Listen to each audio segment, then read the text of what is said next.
बेगम टमाटर लाने को बोली तो ऐसा लगता है नौलखा हार या सोने का कंगन मांग लिया हो। ये दुहाई है फैसलाबाद के शौहर हजरात की, जहां टमाटर 250 रुपए फी किलो तक बिकने लगे हैं। मजीद जानते हैं शहनाज महमूद से कि इस पर खवातीन क्या कहती हैं और टमाटर का मुतबादिल क्या हो सकता है। जी शहनाज बताइएगा।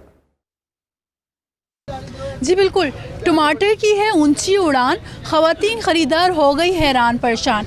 इस लाल टमाटर को ख़रीदने के लिए आपको कम से कम जेब से 2 या 3 लाल नोट निकालना होंगे, क्योंकि दिनों में टमाटर के दाम जो हैं आसमानों तक पहुंच गए हैं। 100 रुपये बिकने वाला, 120 रुपये बिकने वाला टमाटर जो है 250 से 300 रुपये फ़ी किलो तक बाज़ार में बिक रहा है। यानी टमाटर की जो महंगाई है ख़वातीन की तौबा तौबा करवाई है। अभी हमारी ख़वातीन ख़रीदारों से बात हुई है तो उनका यही कहना था कि टमाटर जो है उनकी हंडिया का, उनका मसाला जात बनाने का जो है लाजमी जुज़्व है, उसके बगैर जो है खाबे फीके पड़ जाती हैं। लेकिन इस कदर महंगा हो गया है कि उनकी क़ुव्वत ख़रीद जो है वो जवाब दे गई है। जहां किलो भर टमाटर खरीदते थे, अब पाव भर लेकर गुजारा करना पड़ रहा है। दुकानदारों का कहना है कि जैकबाबाद के सिंध के इलाके से जब टमाटर अगले माह तक आएंगे तो चांसेस हैं कि इसके दाम जो है नीचे गिरे हैं। ख़वातीन और ख़रीदारों का मुतालबा यही है कि हुकूमत जो है इसके दाम को कंट्रोल करें, इन पे लगाम डालें, तो अगले 1 माह तक आपको महंगे टमाटरों के नाज नखरे यूं ही उठाने पड़ेंगे।